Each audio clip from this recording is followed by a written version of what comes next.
병원 안내 방송이 차례대로 번호를 부르는 소리가 규칙적으로 울려 퍼졌다. 나는 차가운 스테인리스 의자에 앉아 낡고 다른 잡지를 뒤적였다. 코를 찌르는 특유의 소독약 냄새. 이미 익숙한 향기였다.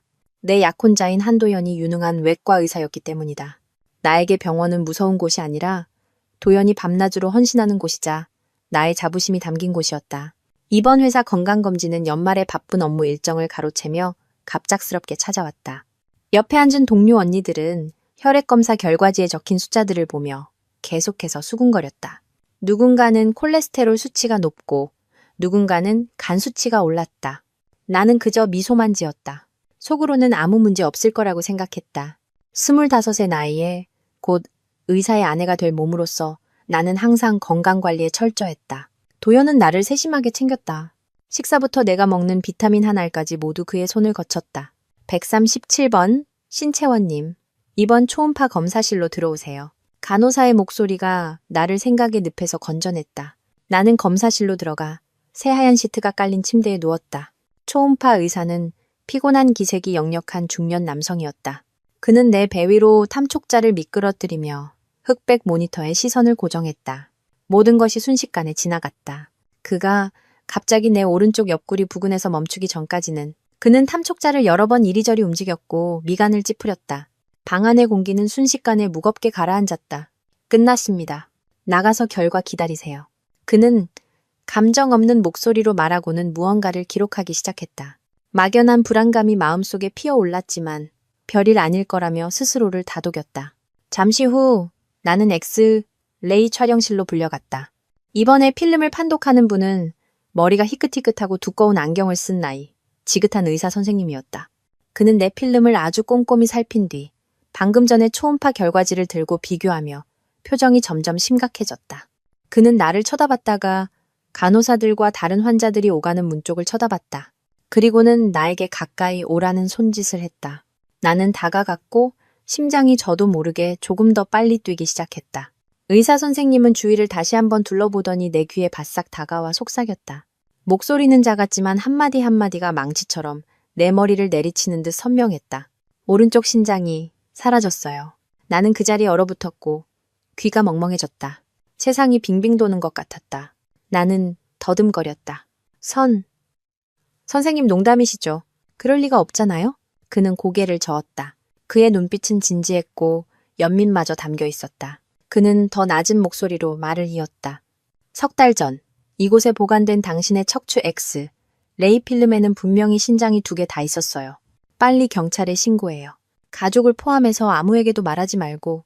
그렇게 말하며 그는 차갑게 식은 내 손바닥에 작게 뭉쳐진 종이 쪽지를 억지로 쥐어주었다. 그는 돌아서서 헛기침을 한 뒤 마치 모든 사람에게 말하듯 큰 소리로 외쳤다. 신채원 씨, 건강은 정상입니다. 걱정할 것 없어요. 다음 분 들어오세요. 나는 방 한가운데에 못 박힌 듯 서 있었다. 손안의 종이 쪽지가 갑자기 천근만근처럼 느껴졌다. 의사 선생님의 말이 귓가에 계속 맴돌았다. 차갑고 불길한 그 말, 혼란과 공포, 그리고 격렬한 버잉. 이 내 마음을 사로잡았다. 이건 사실일 리가 없어. 분명 끔찍한 착오가 있었을 거야. 어떻게 병원을 빠져나왔는지 기억나지 않는다. 눈앞에 모든 것이 흐릿했다. 거리의 경적 소리, 사람들의 시끄러운 웃음소리가 낯설게만 들렸다. 나는 목적 없이 계속 걸었다. 다리가 저려올 때쯤 공원 벤치에 주저앉았다. 나는 떨리는 손으로 의사 선생님이 준 종이 쪽지를 폈다. 안에는 이름도 메모도 없는 전화번호 하나만 적혀 있었다. 초음파 결과지에 적힌 오른쪽 신장 관찰되지 않음이라는 글자가 내 경악을 비웃듯 춤을 추는 것 같았다. 어떻게 이럴 수가 있지? 나는 내장과 관련된 어떤 큰 수술도 받은 적이 없었다. 내 몸에 있는 유일한 흉터는 3년 전 맹장 수술 자국뿐이었다. 그 수술은 바로 도연이 직접 집도했다. 도연. 그래, 도연에게 전화해야 해. 그는 의사니까 무슨 일인지 알 거야. 그는 내 약혼자고 내가 세상에서 가장 믿는 사람이야. 이건 그냥 오해일 뿐이라고, 끔찍한 장난일 뿐이라고 말해줄 거야. 나는 떨리는 손으로 휴대폰을 꺼내 그의 번호를 눌렀다.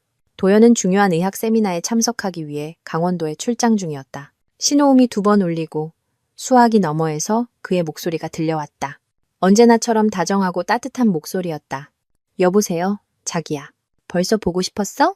그의 목소리를 듣자 억눌렀던 모든 것이 터져나왔다. 나는 아무 말도 못하고 흐느껴 울기 시작했다. 도연 씨, 도연 씨. 채원아, 왜 그래? 무슨 일이야? 수학이 넘어 그의 목소리가 순식간에 다급해졌다. 진정하고 무슨 일인지 말해봐. 무슨 일이야? 나는 심호흡을 하고 이상한 초음파 결과부터 나이든 의사의 소름 끼치는 속삭임까지 모든 것을 차근차근 이야기했다. 석 달 전 엑스레이 필름과 경찰에 신고하라는 조언에 대한 부분은 일부러 숨겼다. 내 안의 한 구석에서는 여전히 두려웠고 그 사실을 믿고 싶지 않았다. 수학이 저편은 한동안 조용했다. 도연의 무거운 숨소리만 들려왔다. 분명 그도 나처럼 충격과 공포에 휩싸였을 것이다. 자기야, 진정하고 내 말 잘 들어. 마침내 그가 입을 열었다. 그의 목소리는 나를 안심시키려는 듯 차분했다. 분명히 뭔가 착오가 있었을 거야. 그 병원 장비가 너무 낡았거나 초음파 의사의 실력에 문제가 있었을 수도 있어. 아니면 우리가 지금까지 몰랐던 선천적 기형일 수도 있고. 너무 겁먹지 마. 그의 설명을 듣자 내 마음도 조금씩 진정되었다. 그래, 여러 가능성이 있어. 내가 생각하는 그런 끔찍한 일은 아닐 거야. 세미나 일정 다 취소하고 오늘 밤 비행기로 바로 갈게. 도연이 단호한 목소리로 말했다. 집에 꼼짝 말고 있어. 어디 가지도 말고 쓸데없는 생각도 하지 마. 내가 돌아가면 제일 좋은 병원에 데려가서 다시 검사해 줄게. 다 괜찮을 거야. 내가 있잖아. 전화가 끊겼다. 처음의 공포는 많이 가라앉았다. 도연의 위로는 마치 진정제처럼 나를 안심시켰다.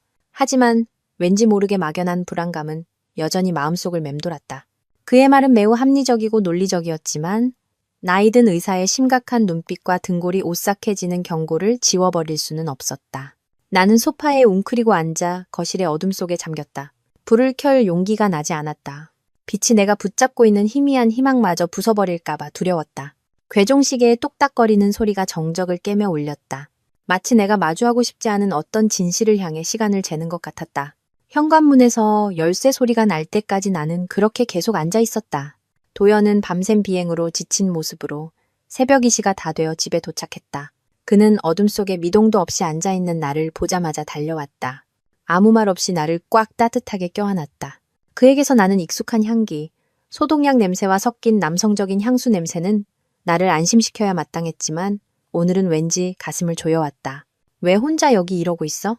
내가 얼마나 걱정했는지 알아? 도연이 피곤함에 잠긴 목소리로 말했다.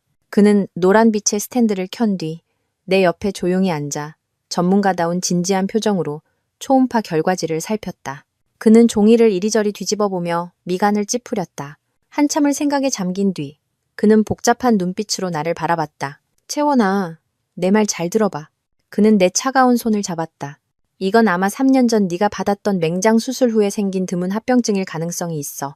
가끔 수술 부위가 유착되면서 주변 장기에 영향을 줘서 신장 하나가 위축되어 초음파 영상에 나타나지 않는 경우가 있거든.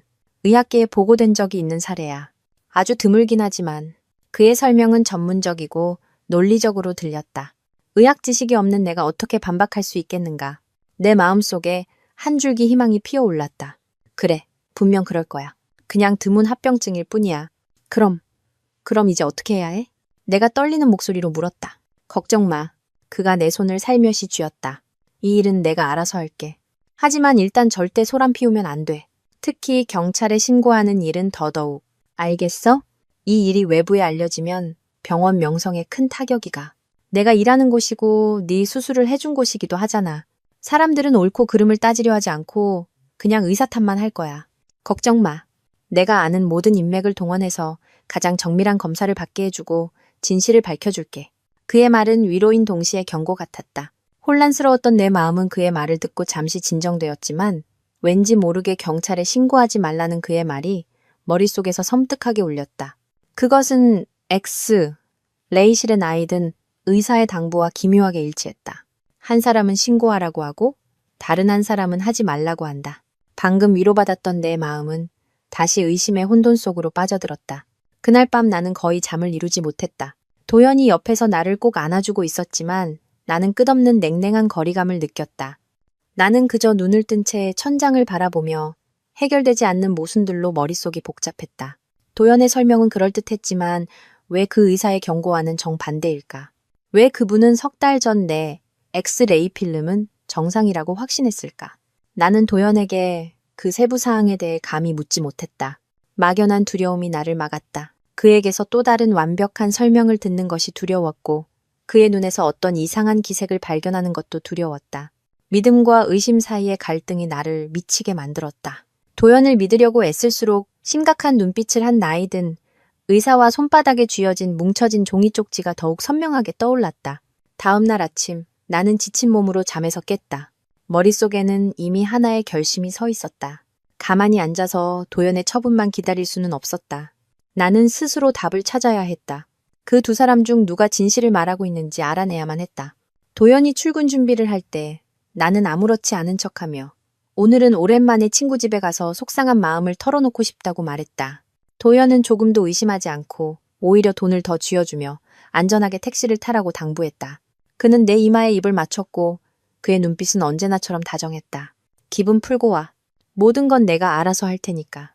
그의 뒷모습이 문 뒤로 사라지자 나는 길게 한숨을 내쉬었다. 몇 년을 사귀면서 처음으로 그에게 거짓말을 했다. 죄책감이 스쳐 지나갔지만 곧 불안감과 진실을 찾으려는 결심에 묻혔다. 나는 친구 집으로 가지 않고 택시를 잡아 한적한 골목 깊숙한 곳에 있는 작은 카페로 갔다. 가장 구석진 자리를 골라 미친 듯이 뛰는 심장을 진정시키기 위해 따뜻한 생강차를 주문했다. 떨리는 손으로 옷 주머니에서 구겨진 종이 쪽지를 꺼냈다. 낯선 번호를 뚫어지게 바라보며 심호흡을 했다. 몇 번을 망설인 끝에 나는 용기를 내어 번호를 눌렀다. 수화기 너머로 들려오는 뚜뚜 하는 신호음이 내 가슴을 그대로 두드리는 것 같았다. 신호음이 3번 울렸을 때 누군가 전화를 받았다. 낮고 따뜻한 중년 남성의 목소리가 들려왔다. 여보세요. 목이 메어왔다. 나는 목소리가 떨리지 않도록 헛기침을 했다. 여보세요. 바쁘신데 죄송합니다. 혹시 X병원 백인수 의사 선생님 친구분이신 송태석 씨 되시나요? 수화기 저편은 몇 초간 조용했다. 그러더니 목소리가 한층 더 진지해졌다. 맞습니다. 어제 오전에 레이실에 있던 그 아가씨, 맞죠? 네, 맞습니다. 송태석 씨가 나를 알아봤다는 사실에 기쁘면서도 긴장되었다. 진정해요. 수화기 너머 그의 목소리는 여전히 침착했다. 백인수 선생이 당신이 떠나자마자 바로 전화했소. 아가씨 전화를 기다리고 있었소. 지금 어디요? 안전한 겁니까? 그의 목소리에 담긴 걱정에 눈물이 날 뻔했다. 이 악몽이 시작된 후 처음으로 나는 더 이상 혼자가 아니라고 느꼈다. 나는 그에게 카페 주소를 알려주었다. 그는 거기서 꼼짝 말고 기다리면 금방 가겠다고 말했다. 약 20분 후 평상복 차림에 키가 크고 호리호리하며 인상은 푸근하지만 눈빛은 매우 날카로운 한 남자가 카페로 들어왔다. 그는 주위를 한번 둘러보더니 곧장 내 테이블로 걸어왔다. 반갑소 아가씨. 내가 송태석이오. 그의 목소리는 전화보다 더 따뜻했다. 도연의 설명을 포함한 모든 이야기를 듣고 난 후 송태석 씨는 놀란 기색 없이 조용히 듣기만 하며 이따금 고개를 끄덕였다. 내 이야기가 끝나자 그는 생각에 잠긴 눈빛으로 나를 바라봤다. 아가씨, 이 일은 아주 복잡하오. 그가 말했다. 약혼자의 설명은 비전문가가 듣기에는 그럴듯하지만 나는 백인수 선생을 믿소. 그는 매우 신중하고 의사로서의 윤리가 투철한 사람이요. 확실히 하기 위해 아가씨에게 부탁할 게 하나 있소. 송태석 씨는 나를 조용한 거리에 있는 작은 개인 병원으로 데려갔다. 그가 절대적으로 신뢰하는 친한 친구의 병원이라고 했다. 우리를 맞이한 사람은 우리 어머니 또래의 인자하고 푸근한 인상의 여의사였다. 송태석 씨에게 대략적인 설명을 들은 후 그녀는 나를 개인 진료실로 안내했다. 긴장 풀어요. 그냥 예전 흉터만 좀 볼게요. 그녀가 부드러운 목소리로 말했다. 나는 침대에 누워 위솥을 올렸다. 여의사는 장갑을 끼고 내 희미한 맹장수술 흉터를 조심스럽게 살폈다. 그녀는 주변 피부를 아주 꼼꼼하게 만져보았다. 문득 그녀가 한 지점에서 멈췄다. 예전 흉터 바로 위쪽, 하지만 등 쪽으로 약간 치우친 곳이었다. 그녀는 눈을 가늘게 뜨고 전문 조명등을 켰다. 한참을 세심하게 살펴본 후 그녀는 매우 심각한 표정으로 나와 송태석 씨를 바라봤다. 그녀는 장갑을 벗으며 또박또박 말했다. 송 형사님, 맹장수술 흉터는 3년 이상 된 오래된 흉터가 맞아요. 하지만 바로 여기 그녀가 방금 검사한 부위를 가리켰다. 다른 흉터가 하나 더 있어요. 아주 희미해서 거의 알아볼 수 없을 정도고 봉합술이 극도로 정교해요. 분명 아주 실력 좋은 외과 의사가 한 솜씨예요. 하지만 피부 유착 정도와 색소 침착으로 봤을 때 이 수술 자국은 기껏해야 3달 이내의 것입니다. 귀가 멍멍해졌다. 새로운 흉터. 3달? 도연의 모든 설명이 완전히 무너졌다. 그는 거짓말을 했다. 합병증도 선천적 기형도 아니었다. 실제로 수술이 있었고 내가 전혀 알지 못하는 사이에 이루어진 수술이었다. 나는 여의사의 진료실을 넋이 나간 상태로 나왔다. 진실은 피 흘리는 내 심장에 비수를 꽂는 것 같았다. 도연은 거짓말을 했다. 새빨갛고 잔인한 거짓말을. 하지만 왜 그런 짓을 한 거지? 그리고 그 비밀스러운 수술은 누가 한 것일까? 송태석 씨의 차에 앉아 나는 침묵했다. 두 손을 꽉 쥔 채 온몸으로 퍼지는 떨림을 억제하려 했었다. 송태석 씨도 아무 말 없이 조용히 운전하며 이따금 백미러로 걱정스러운 눈빛을 보냈다. 그는 아까 그 카페 근처로 나를 다시 데려다 주고는 구석진 곳에 차를 세웠다. 아가씨, 그가 목소리를 낮추며 말했다. 지금 많이 충격받고 혼란스러울 거라는 거 알지만 범인이 다음 행동을 하기 전에 우리가 빨리 움직여야 하오. 이제 내 말대로 해요. 근처 검사센터에 가서 결혼 준비를 위한 종합 건강검진을 받는다는 핑계를 대고 혈액과 소변 정밀 검사를 요청해요. 왜요? 내가 넉나간 목소리로 물었다. 아가씨 몸에 이상한 약물 흔적이 있는지 확인하기 위해서요. 그가 설명했다. 만약 아가씨가 모르는 사이에 수술이 정말로 있었다면 분명 마취제나 그와 비슷한 효과를 내는 약물을 썼을 거요. 검사센터에는 이미 아는 사람에게 부탁해놨으니 결과는 나에게 바로 전달될 거요. 걱정하지 마시오. 송태석 씨의 침착하고 명료한 말은 나를 혼란에서 끌어냈다. 그래, 지금은 무너질 때가 아니다. 진실을 찾아야 한다. 내 몸에 무슨 끔찍한 일이 일어났는지 알아내야 한다. 나는 고개를 끄덕이고 그의 말대로 했다. 검사센터에 가서 결혼 준비를 핑계로 건강검진을 받겠다고 했다. 모든 일은 순조롭게 진행되었다. 혈액과 소변 샘플을 채취한 후 나는 무거운 마음으로 집으로 돌아왔다. 도연 앞에서 아무렇지 않은 척하려 애썼지만 마음속은 폭풍우가 몰아치고 있었다. 이제 그의 모든 관심, 어린 말과 행동이 역겹게 느껴졌다. 나는 송태석 씨의 결과를 기다리는 동안 아무것도 의심하지 않는 순진한 약혼녀 역할을 완벽하게 해내야만 했다. 다음 날 오후 혼자 방에 앉아 있을 때 전화가 울렸다. 송태석 씨의 번호였다. 심장이 덜컥 내려앉았다. 여보세요, 형사님. 채원 씨, 결과가 나왔소. 수학이 넘어 그의 목소리는 매우 심각했다. 전화로 말하고 싶진 않지만 그 전에 이걸 먼저 물어봐야겠소. 잘 기억해봐요. 약 3달 전쯤 아프거나 특별한 일이 있어서 진통제를 맞은 적이 있소? 진통제. 나는 얼어붙었다. 머릿속이 빙빙 돌며 기억을 더듬었다. 그러자 고통과 피로로 가득했던 희미했던 일주일이 생생하게 떠올랐다. 그 후 며칠 동안 나는 반은 깨어있고 반은 잠든 듯한 기묘한 상태로 살았다. 낮에는 여전히 도연의 다정한 약혼녀 신채원이었고 미소를 지으며 사랑의 말을 속삭였다. 하지만 밤이 되어 익숙한 침실에 혼자 남겨지면 끔찍한 비밀과 누구와도 나눌 수 없는 공포를 품은 다른 사람이 되었다. 잠꼬대로 무언가 말해버릴까봐 깊이 잠들지 못했다. 그런 정신적 고통 속에 있을 때 계모인 오경희 씨가 갑자기 찾아왔다. 친어머니는 일찍 돌아가셨고 아버지는 내가 어릴 때 재혼했다. 그다지 살갑지는 않았지만 오경희 씨는 지금까지 나에게 예의 바르게 대해주었다. 내 건강이 좋지 않다는 소식을 듣고 시골에서 급히 올라왔다며 손에는 삼계탕용닭과 보양식을 잔뜩 들고 있었다. 아이고, 내 딸. 그녀는 문에 들어서자마자 나를 보고는 달려와 내 손을 잡으며 안타까운 목소리로 말했다. 어쩌다 얼굴이 이렇게 창백하고 깡말랐어? 소식 듣고 내가 얼마나 놀랐는지 몰라. 도연이 녀석은 자세히 말도 안 해주고 그냥 네가 요즘 몸이 안 좋다고만 하더라. 도대체 어디가 아픈 거야? 그녀의 갑작스러운 관심에 나는 조금 당황했다. 그저 멋쩍게 웃을 수밖에 없었다. 괜찮아요, 어머니. 그냥 좀 쇠약해져서 그래요. 오경희 씨는 나를 소파에 앉히고 나를 살피는 듯한 눈으로 보다가 길게 한숨을 쉬었다. 그녀는 따뜻한 물 한 잔을 따라 나에게 건넸다. 몸 좀 덮이렴. 여자 몸은 건강이 최고야. 근데 참 이상하다. 도연이가 의사인데 그것도 실력 좋은 의사라면서 어떻게 약혼자를 이 지경으로 만들 수가 있지? 그녀의 말은 언뜻 애정 어린 꾸지람처럼 들렸지만 내 마음속에 경계심을 불러일으켰다. 그녀는 목소리를 낮추며 마치 비밀을 말하듯 말을 이었다. 이건 그냥 하는 말이니까 화내지 말고 들어. 남자라는 게 말이야.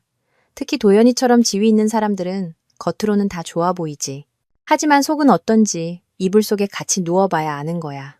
그렇게 널 살뜰히 챙기는데 내 건강이 나빠지는 게 이상하지 않니? 조심해야 해. 너무 믿지 말고. 그녀의 말 한마디 한마디가 내 마음속에서 스멀스멀 피어오르던 의심을 정확히 찔렀다. 지금은 누구도 믿어서는 안 된다는 것을 알면서도 그녀의 말은 내가 생각하던 것과 무섭도록 일치했다. 그녀는 내 생각에 잠긴 얼굴을 보고는 내 손등을 가볍게 두드리며 위로했다. 에휴, 늙은이가 괜히 걱정이 많아서 그래. 너무 신경 쓰지 말고 건강 해치지 마. 푹 쉬면 다 괜찮아질 거야. 그녀는 늦은 오후까지 머물다 돌아갔다. 가기 전에 내 손에 돈을 조금 쥐어주며 맛있는 거 사 먹으라고 당부했다. 문 뒤로 사라지는 그녀의 뒷모습을 보며 내 마음은 더욱 복잡해졌다. 그녀의 말은 어머니의 진심 어린 걱정이었을까? 아니면 이미 금이 가기 시작한 나와 도연의 관계를 겨냥한 독화살이었을까? 송태석 형사님의 진통제에 대한 질문이 머릿속을 떠나지 않았다. 마치 굳게 닫힌 기억에 서랍을 열려는 열쇠 같았다.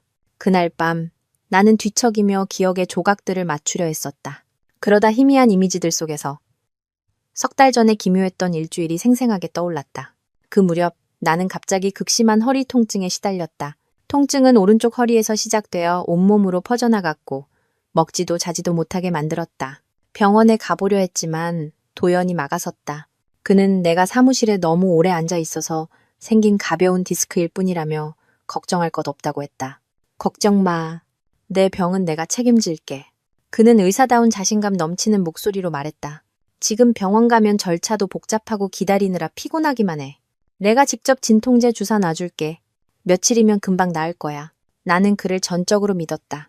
일주일 내내 매일 저녁 식사 후에 도연은 직접 나에게 주사를 놓았다. 그의 손길은 여전히 부드러웠고 주사는 거의 아프지 않았다. 하지만 그 약은 효과가 매우 강했다. 주사를 맞고 나면 온몸이 나른해지며 졸음이 쏟아졌다. 그 일주일 동안 나는 거의 잠만 잤던 기억이 난다.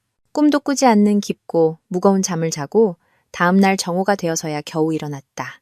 도연은 그것이 약의 부작용이며 몸이 빨리 회복되도록 절대적인 휴식을 취하게 해주는 것이라고 말했다. 그는 나를 정성껏 돌봤다. 하루 세 끼를 침대로 가져다 주었다. 출근도 못하게 했고 휴대폰 사용도 제한하며 완전한 안정이 필요하다고 했다. 지금 생각해보니 그 보살핌은 끔찍했다. 그것은 남편이 아내에게 베푸는 보살핌이라기보다는 간수가 죄수에게 베푸는 감시와도 같았다. 그는 나를 외부 세계와 격리시켰다. 그는 약물로 나를 잠만 자는 사람으로 만들었다. 그리고 내가 세상 모르고 깊이 잠든 사이에 내 몸에는 무슨 끔찍한 일이 일어났던 걸까? 등골이 오싹해지는 진실이 머릿속에서 형태를 갖추기 시작했다. 석 달 전에 새로운 흉터, 잠만 잤던 일주일도 석 달 전, 혈액 검사에서 나온 고용량의 진통제 성분. 모든 조각이 맞아떨어지며 너무나도 완벽한 음모의 그림이 완성되었다. 내가 가장 사랑했던 남자, 도연이 내가 가장 무력했던 순간을 이용해 내 몸에 어떤 어두운 짓을 저지른 것이다. 그 끔찍한 기억이 돌아온 후 나는 거의 무너져 내렸다. 더 이상 도연 앞에서 연기할 수 없었다. 나는 방에 틀어박혀 먹지도 마시지도 않고 침대에 웅크리고 누워 그가 밖에서 아무리 문을 두드리고 달래도 소용없었다. 내가 곧 결혼할 남자가 두려웠다. 내가 보금자리라고 여겼던 이 집이 두려웠다. 내가 가장 절망에 빠져 있을 때 오경희 씨가 다시 찾아왔다. 이번에는 혼자가 아니라 그녀의 아들인 민기까지 데리고 왔다. 내 처참한 모습을 보고 그녀는 아무 말 없이 조용히 부엌으로가 뜨끈한 소고기죽을 끓여왔다. 먹어라 얘. 그녀는 침대 옆 작은 테이블에 죽그릇을 놓으며 부드럽게 말했다. 쇠로 만든 사람이라도 먹어야 살지. 네가 지금 무너지면 나쁜 놈들만 좋아할 뿐이야. 나는 눈물이 그렁그렁한 채 그녀를 올려다보았다. 왠지 모르게 이 순간 그녀의 관심이 나를 약하게 만들었다. 오경희 씨는 침대 가장자리에 앉아 한숨을 쉬었다. 내가 그럴 줄 알았어. 너희 둘 사이에 분명 무슨 일이 있는 거지. 내가 말했잖아. 그놈 너무 믿지 말라고. 그녀는 민기를 돌아보며 말했다. 봐라, 내 누나 고생하는 것 좀.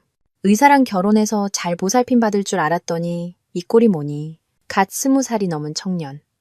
민기는 그저 묵묵히 고개를 끄덕이며 걱정스러운 눈빛으로 나를 바라볼 뿐이었다. 오경희 씨는 다시 나를 보며 진지한 목소리로 말했다.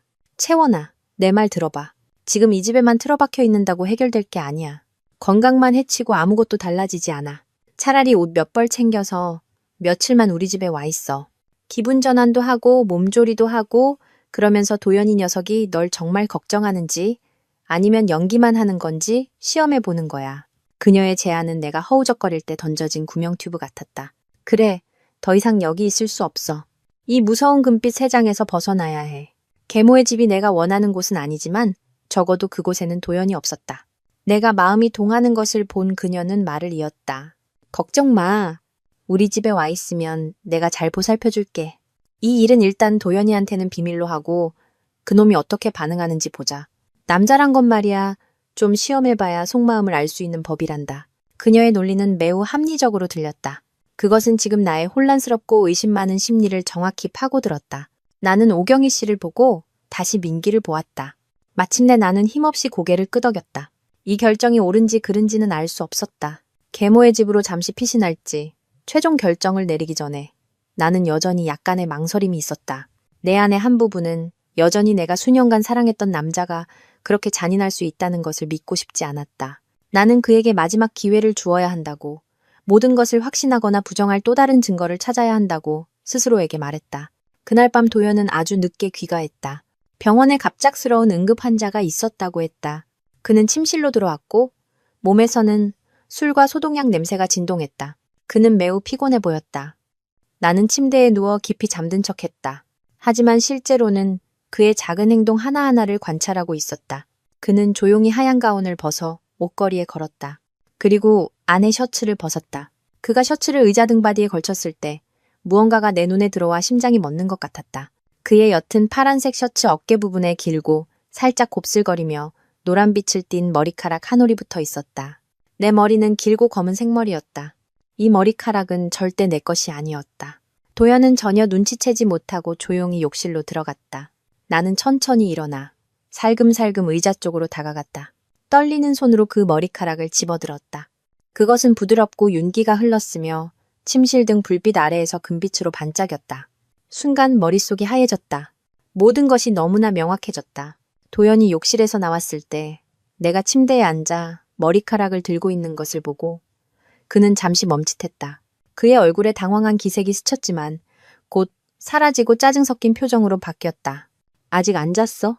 그가 약간 신경질적인 목소리로 물었다. 나는 대답하지 않고 그저 머리카락을 들어보였다. 이거 누구 거예요? 도연은 눈을 가늘게 뜨고 보더니 버럭 소리쳤다. 그의 목소리는 분노로 가득했다. 또 쓸데없는 의심하는 거야? 환자나 보호자 머리카락이 묻었겠지. 하루 종일 병원에 있는데 그런 걸 어떻게 피해? 환자요? 나는 비웃었다. 약보다 더 쓴 웃음이었다. 응급 외과 환자 중에 이렇게 금발로 예쁘게 파마할 시간이 있는 사람이 있어요? 너랑 말싸움할 시간 없어. 도연이 소리쳤다. 더 이상 감추지 않는 분노였다. 하루 종일 피곤해 죽겠는데 집에 와서까지 이런 구달 하나의 질문에 시달려야겠어?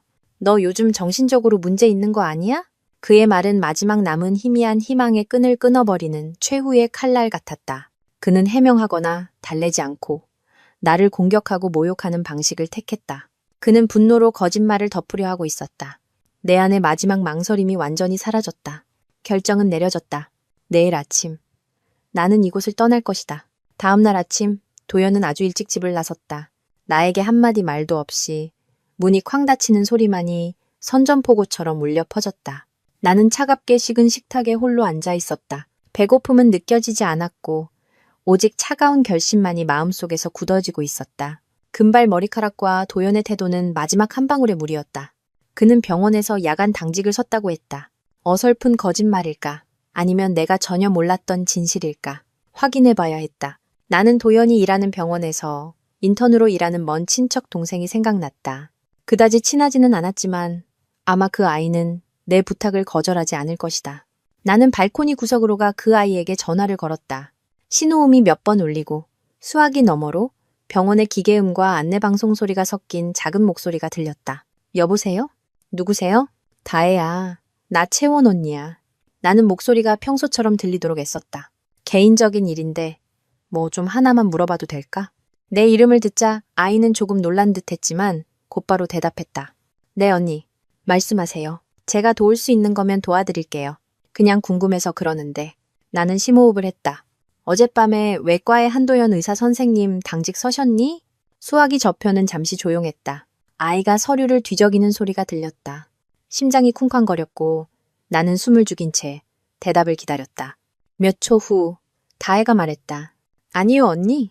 방금 당직표 다시 확인해 봤는데요. 어젯밤 외과 당직은 김준호 선생님이랑 박민규 선생님 두 분뿐이었어요. 한도연 선생님 이름은 없어요. 마음의 준비를 했음에도 불구하고 직접 확인하는 대답을 듣자 심장이 누군가에게 쥐어짜이는 듯했다. 그는 병원에 없었다. 그렇다면 어젯밤 그는 어디에 있었을까? 누구와 함께 있었을까? 아, 그래? 내가 착각했나 보다. 나는 목소리가 떨리지 않도록 애썼다. 고마워. 이 일은 아무한테도 말하지 말아줘. 네, 언니. 걱정 마세요. 전화를 끊자 온몸에 힘이 빠져 난간을 붙잡아야 겨우 설 수 있었다. 아침바람에 몸이 저절로 떨렸다. 추워서가 아니라 서서히 드러나는 잔인한 진실 때문이었다. 내 약혼자, 내가 항상 자랑스러워했던 그 남자는 내 건강에 대해 거짓말을 했을 뿐만 아니라 그의 관계에 대해서도 거짓말을 하고 있었다. 나는 더 이상 집에서 기다리며 추측만 할 수 없었다. 어젯밤 그가 어디에 있었는지, 그리고 그 금발 머리의 여자가 누구인지 알아내야만 했다. 머릿속에 문득 한 이름이 스쳐 지나갔다. 장세리. 도연의 대학 시절 옛 연인이었다. 친구들에게서 그들이 매우 깊은 사이였지만 세리의 집안에서 가난한 의대생을 반대해서 헤어졌다고 어렴풋이 들었다. 나와 사귄 후로 도연은 그녀에 대해 한 번도 언급한 적이 없었고 나도 묻지 않았다. 하지만 지금 그 이름이 섬뜩하게 떠올랐다. 본능적인 충동에 이끌려 나는 인스타그램 검색창에 그녀의 이름을 입력했다. 세리의 계정은 전체 공개였다. 그녀는 이제 성공하고 아름답고 세련된 여성이 되어 있었다. 그리고 그녀의 머리카락은 정말로 풍성하게 웨이브진 금발이었다. 나는 세리의 사진들을 훑어보며 형언할 수 없는 기분에 휩싸였다. 그리고 심장이 멎었다. 이틀 전 세리는 짧은 글을 올렸다. 모든 것이 괜찮아지기를. 함께 올린 사진 속에서 그녀는 병원 침대에 앉아 창백한 얼굴로 링거를 맞고 있었다. 하지만 나를 얼어붙게 만든 것은 그녀의 배경이었다. 그곳은 바로 도연이 일하는 병원의 VIP 병실이었다. 그게 다가 아니었다. 나는 아래 달린 댓글들을 읽었다. 그녀의 친구들이 모두 안부를 묻고 격려하고 있었다. 그중 한 댓글이 내 등골을 오싹하게 만들었다. 세리야, 힘내. 신부전증이 힘들지만 요즘 의학이 발달했으니까 꼭 맞는 기증자가 나타날 거야. 신부전증, 신장기증. 머릿속이 혼란스러웠다. 나는 떨리는 손으로 그 병에 대해 더 찾아보았다. 그리고 운명적인 한 구절이 나타났다. 말기 신부전증 환자가 성공적으로 신장이식을 받으려면 같은 혈액형, 특히 희귀 혈액형의 기증자를 찾아야 한다. 그리고 내 혈액형은 바로 RH, 희귀 혈액형. 100만 명 중 한 명꼴로 나타나는 혈액형이었다. 나는 그 자리에 얼어붙었다. 흩어져 있던 모든 조각들이 순식간에 맞춰지며 믿을 수 없을 만큼 끔찍한 음모의 그림이 완성되었다. 사라진 신장, 석 달 전에 새로운 흉터, 진통제 때문에 잠만 잤던 일주일, 신부전증에 걸린 옛 연인, 그리고 치명적으로 일치하는 희귀 혈액형. 그런 거였구나. 모든 것이 그 때문이었구나. 그는 바람을 피운 것이 아니었다. 그는 그보다만 배는 더 잔인하고 끔찍한 짓을 저질렀다. 그는 다른 여자를 살리기 위해 내 몸의 일부를 떼어냈다. 내 사랑, 내 믿음, 그리고 내 목숨까지 모든 것이 그의 깊었던 사랑을 위한 희생양이 되어버렸다. 끔찍한 진실이 밝혀진 후 나는 더 이상 그 집에 단 1초도 머물 수 없었다. 가장 필요한 옷터니어. 몇 가지만 작은 캐리어에 챙겨놓고 오경희 씨에게 전화해 며칠간 신세를 지겠다고 말했다. 다른 선택지가 없었다. 지금 나는 도연의 흔적이 없는 곳, 나를 행복하게 했던 거짓된 추억이 없는 곳으로 가고 싶을 뿐이었다.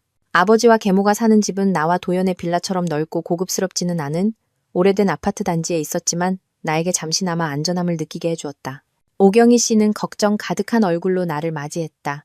그녀는 내가 어릴 때 쓰던 내 옛방에 머물도록 해주었다. 여기서 푹 쉬면서 기운 차려. 그녀가 내 침대를 정리해주며 말했다. 모든 건 이 엄마가 알아서 할게. 남자란 게 다 박정해. 그런 놈 때문에 내 몸 상하게 할 필요 없어. 그 후 며칠 동안 그녀는 나를 정성껏 돌봤다. 하지만 내 머릿속은 항상 답 없는 질문들로 가득했다. 도연이 무슨 짓을 했는지는 알았지만 어떻게 그런 짓을 할 수 있었는지 이해할 수 없었다. 그 혼자서 그런 엄청난 계획을 실행할 수 있었을까? 어느 날 오후 방의 공간을 더 만들기 위해 낡은 옷장을 정리하다가 나는 실수로 장롱 위에 있던 쇠상자를 떨어뜨렸다. 상자가 바닥에 떨어지며 활짝 열렸다. 안에는 낡은 물건이 아니라 서류 뭉치가 들어있었다. 나는 호기심에 주워들었다. 그리고 한 장의 서류가 나를 경악하게 만들었다. 그것은 무려 3억 원짜리 고급 아파트 매매 계약서였다. 아파트는 내가 항상 꿈꿔왔던 신도시에 있었다. 하지만 나를 더 놀라게 한 것은 계약 날짜와 구매자의 이름이었다. 계약은 약 석 달 전에 일시불로 체결되었다. 그리고 구매자는 다름 아닌 내 동생, 오경희 씨의 아들인 민기였다. 민기는 이제 막 대학을 졸업했고 직장도 불안정한데 어떻게 그런 거액을 가질 수 있었을까? 아버지는 돌아가셨고 오경희 씨의 시골 집안도 넉넉하지 않았다. 돈이 어디서 났을까? 심장이 거세게 뛰기 시작했다. 등골이 오싹해지는 의심이 마음속에 피어올랐다. 석 달 전, 그것은 내가 허리 통증으로 고생하던 시기이자 내 몸에 새로운 흉터가 생긴 시기였다. 이 두 사건이 정말 우연의 일치일까? 나는 계약서를 든 손이 천근만근처럼 느껴졌다. 창밖을 보니 오경희 씨가 발코니에서 즐겁게 화초에 물을 주고 있었다. 오늘따라 그녀의 미소가 왜 그렇게 가식적으로 보일까? 나는 방에 앉아 손가락이 하얗게 질릴 정도로 아파트 계약서를 꽉 쥐었다. 민기가 3억 원을 갖게 된 시점과 내 신장이 사라진 시점 사이의 치명적인 우연은 내 마음속에 끔찍한 의심의 씨앗을 심었다. 더 이상 가만히 있을 수 없었다. 설명이 필요했다. 나는 계약서를 들고 오경희 씨가 텔레비전을 보며 앉아있는 거실로 나갔다. 살기등등한 내 얼굴을 보고 그녀는 조금 놀란 듯했다. 쉬지 않고 왜 나왔어? 나는 대답하지 않고 그녀 바로 앞 테이블에 계약서를 조용히 내려놓았다. 어머니, 이게 뭔지 설명해 주실 수 있으세요? 오경희 씨는 눈을 가늘게 뜨고 보았다. 그것이 무엇인지 알아차리자 그녀의 얼굴에 당황한 기색이 스쳤지만 곧 사라졌다. 그녀는 계약서를 들어 이리저리 뒤집어 보더니 태연하게 말했다. 아, 이거? 내가 평생 모은 돈으로 민기 장가 갈 때 쓰라고 집 한 채 사준 거야. 뭐 문제 있니? 평생 모은 돈이요? 나는 비웃었다. 비아냥이 가득한 웃음이었다. 어머니, 장난치지 마세요. 3억 원을 일시불로요? 그 큰 돈이 어디서 나셨어요? 지금까지 저한테 연금으로는 생활비도 부족하다고 하소연하셨잖아요. 내 추궁에 오경희 씨의 표정이 변하기 시작했다. 평소에 다정하고 걱정스러운 모습은 사라지고 분노와 불쾌감이 그 자리를 대신했다. 그녀는 계약서를 테이블에 세게 내리쳤다. 무슨 뜻이야? 내가 내 집 돈이라도 훔쳤다고 의심하는 거니? 그녀가 목소리를 높였다. 그래, 내가 가난한 건 맞지만 나도 자존심이 있어. 이건 내가 아껴 모은 돈에 네 아버지가 돌아가시기 전에 나한테 남겨준 돈 합친 거야. 안 될 거 뭐 있어? 아버지요? 나는 얼어붙었다. 아버지가 어머니께 남겨주실 만큼 그런 큰 돈이 어디 있으세요? 아버지 재산은 돌아가시기 전에 전부 제 명의로 해주셨잖아요. 궁지에 몰린 오경희 씨는 더 이상 평정을 유지하지 못했다. 그녀는 벌떡 일어나 내 얼굴을 손가락으로 가리키며 원망스러운 목소리로 소리쳤다. 너 정말 불효막심한 년이구나. 내가 널 거두고 보살펴줬는데 이제 와서 날 의심하고 뭐하매? 네가 인간이긴 하니? 우리의 말다툼은 아무런 결론 없이 끝났다. 그녀는 계속해서 욕하고 울며 의붓딸에게 억울하게 누명을 쓴 불쌍한 계모 역할을 연기했기 때문이다. 하지만 그녀의 태도 회피와 과민 반응이 나에게는 가장 확실한 대답이었다. 그녀는 관련이 있었다. 분명히 관련이 있었다. 이 음모는 도연 혼자만의 짓이 아니었다. 격렬한 대질 후 오경희 씨는 나에게 더 이상 말을 걸지 않았다. 그녀는 조용히 테이블을 정리하고는 자기 방으로 들어가 문을 쾅 닫아버렸고 나는 거실에 홀로 남겨졌다. 집안의 공기는 숨막힐 정도로 무거워졌고 긴장감 속에서 내 심장이 미친 듯이 뛰는 소리마저 들리는 것 같았다. 그리고 그때 번개처럼 도연과 그의 옛 연인 장세리의 이미지가 머릿속에 떠올랐다. 세리는 말기 신부전증 환자였고 생명을 유지하기 위해 신장이 필요했다. 그리고 나는 참으로 아이러니하게도 거의 완벽하게 일치하는 RH 희귀 혈액형을 가지고 있었다. 관련 없어 보이던 두 개의 흩어진 조각이 순식간에 맞춰지며 믿을 수 없을 만큼 끔찍한 음모의 그림이 완성되었다. 심장이 누군가에게 쥐어짜이는 듯했다. 설마 도연이 돈, 아주 큰 돈으로 내 계모를 매수해서 그의 잔인한 계획에 동참하게 한 것일까? 내가 허리가 아팠던 그 일주일이 떠올랐다. 도연은 나를 정성껏 돌봤고 오경희 씨도 자주 드나들며 몸보신하라고 온갖 음식을 가져다 주었다. 그래, 그녀는 거기에 있었다. 그녀는 모든 것을 목격했다. 아니, 더 정확히 말하면 그녀는 그 계획의 일부였다. 그녀는 도연히 나를 감시하고 그의 범죄를 숨기는 것을 도왔다. 그 공모의 대가가 바로 3억 원, 민기 명의의 고급 아파트였을까? 너무나도 공평하고 잔인한 거래였다. 그들은 마치 시장에서 물건을 사듯 돈으로 내 몸의 일부를, 내 목숨을 거래했다. 나는 어린 시절에 익숙한 방에 앉아 있었지만 뼛속까지 시린 냉기를 느꼈다. 나는 늑대를 피해 도망쳤지만 결국 더 교활한 여우의 굴에 갇힌 셈이었다. 내 주위에는 더 이상 믿을 사람이 아무도 없었다. 다음 날 아침 오경희 씨는 방에서 나왔다. 그녀의 얼굴은 어제의 격렬한 말다툼이 없었던 것처럼 다시 인자하고 걱정스러운 표정으로 돌아와 있었다. 그녀는 나를 보며 약간 미안한 눈빛을 했다. 채원아, 어제는 내가 너무 흥분했어. 엄마 용서해 주렴. 그녀가 부드러운 목소리로 말했다. 그냥 네가 내 진심을 의심하는 게 속상해서 그랬어. 돈 문제는 나중에 천천히 설명해 줄게. 지금은 내 건강이 제일 중요하잖아. 그녀는 도연에 대해 아무것도 언급하지 않았고 내가 돌아갈 생각인지도 묻지 않았다. 그저 조용히 부엌으로 내려가 무언가를 열심히 요리했다. 잠시 후 그녀는 한방 삼계탕 한 그릇을 들고 왔다. 향긋한 냄새가 집 안가득 퍼졌다. 뜨거울 때 먹어라. 그녀는 테이블에 그릇을 놓았다. 아침 내내 푹 고왔어. 이 탕에는 안정 효과가 있는 약재가 들어있어서 잠도 잘 오고 머리도 덜 복잡할 거야. 네가 너무 신경을 많이 써서 깡말라가는 걸 보니 엄마 마음이 너무 아프다. 나는 김이 모락모락 나는 탕을 보며 경계심이 가득했지만 그녀의 진심 어린 눈빛과 다정한 행동에 마음 한구석이 흔들렸다. 내가 너무 과민한 걸까? 어쩌면 그녀는 정말 아무것도 모르는 걸지도 모른다. 그 돈은 그냥 우연의 일치일 뿐이고 어쨌든 그녀도 한때 나를 길러준 사람이었는데 어떻게 그렇게까지 잔인할 수 있을까? 게다가 요즘 며칠 동안 나는 정말 잠을 못 잤고 머리는 항상 터질 것 같았다. 깊은 잠이 지금 나에게 가장 필요한 것일지도 모른다. 육체적 정신적 피로가 나의 경계심을 무너뜨렸다. 나는 스스로에게 말했다. 그냥 탕 한 그릇일 뿐인데 별일 있겠어? 나는 숟가락을 들어 천천히 탕을 다 먹었다. 탕은 아주 맛있었고 단맛과 한약재의 향이 어우러졌다. 그녀의 말대로 잠시 후 무거운 졸음이 몰려왔다. 눈꺼풀에 돌이라도 매달아 놓은 듯했고 정신이 몽롱해졌다. 나는 비틀거리며 방으로 돌아가 침대에 쓰러졌고 거의 즉시 잠이 들었다. 그렇게 혼수 상태에 빠져 있는 동안 나는 전혀 알지 못했다. 내가 잠들자마자 오경희 씨가 조용히 방으로 들어와 형언할 수 없는 차가운 눈빛으로 나를 바라보았다는 것을. 그녀는 조용히 휴대폰을 꺼내 익숙한 번호를 눌렀다. 수화기 저편은 빠르게 전화를 받았고 그녀는 더 이상 부드러움이 전혀 없는 목소리로 휴대폰에 속삭였다. 여보세요, 도연이니? 그년 죽은 듯이 자고 있어. 와서 데려가거라. 얼마나 잠들었는지 모르겠다. 천천히 눈을 떴을 때 밖은 이미 캄캄했다. 창문 틈으로 들어오는 노란 가로등 불빛이 벽에 희미한 그림자를 드리우고 있었다. 머리가 무거웠고 온몸이 심한 몸살을 앓은 것처럼 쑤셨다. 분명 삼계탕에 들어있던 약물 때문일 것이다. 나는 끙끙거리며 일어나 앉았다. 목이 바싹 말라 있었다. 물을 마시러 나가려는데 문손잡이를 잡았을 때 등골을 타고 차가운 기운이 흘렀다. 문이 잠겨 있었다. 나는 손잡이를 이리저리 돌려보았지만 꿈쩍도 하지 않았다. 어머니! 민기야. 나는 공황 상태에 빠져 소리치며 나무 문을 세게 두드렸다. 문 좀 열어주세요. 어머니! 아무런 대답이 없었다. 집은 쥐 죽은 듯 조용했고 정적 속에서 내 문 두드리는 소리만 섬뜩하게 울려 퍼졌다. 나는 문에 귀를 대고 소리를 들으려 애썼다. 아무 소리도 들리지 않았다. 텔레비전 소리도 사람 말소리도 마치 집안에 아무도 없는 것 같았다. 극심한 공포가 나를 덮쳤다. 무슨 일이 일어나고 있는 거지? 왜 오경희 씨가 내 방문을 잠갔을까? 그녀는 어디로 간 걸까? 나는 창문으로 달려가 열어보려 했지만 낡은 쇠창살은 오래전에 틀에 단단히 용접되어 있었다. 아래의 작은 마당은 어둡고 고요했다.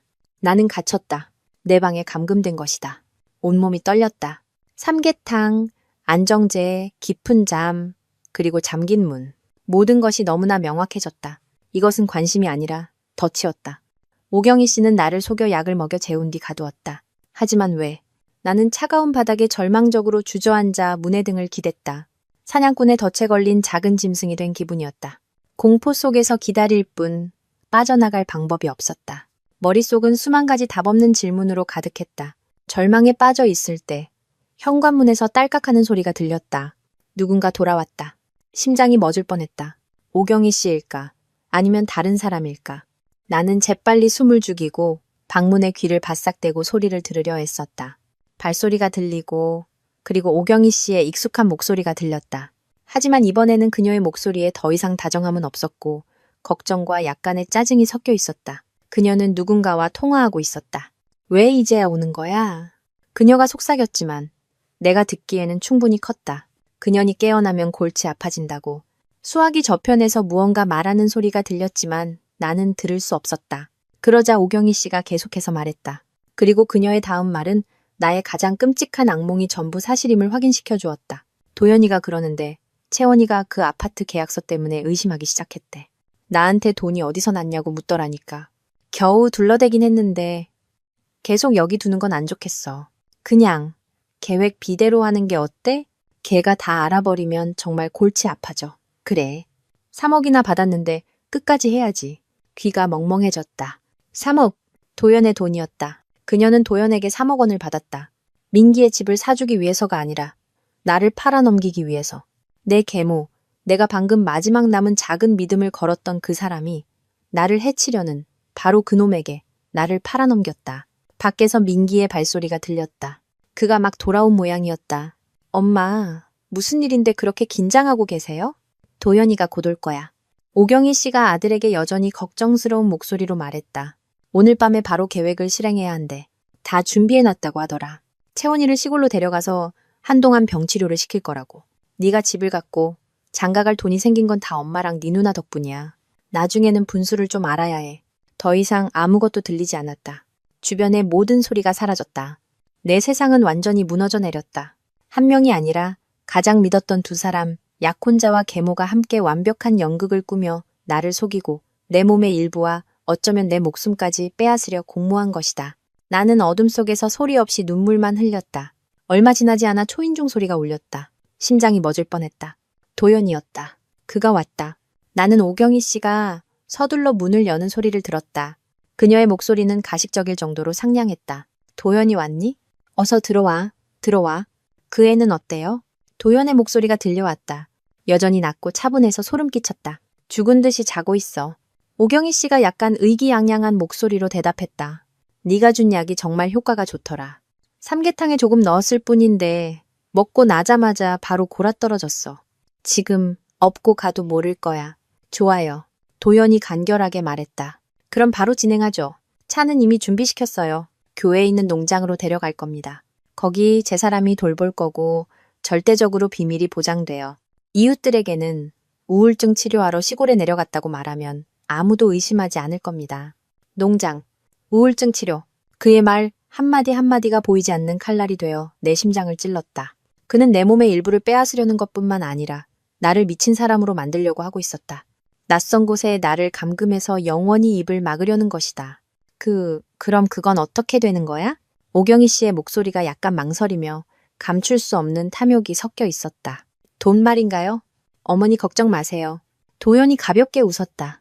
내가 상상할 수 있는 차갑고 계산적인 웃음이었다. 3억 원은 민기집 사는데 쓰시라고 이미 보내드렸어요. 모든 일이 끝나면 5천만 원을 더 보내드릴게요. 수고비 겸 민기 돌보는 비용으로요. 채원이는 이제 아무것도 할 수 없을 테니 걔 재산도 조만간 제 것이 될 겁니다.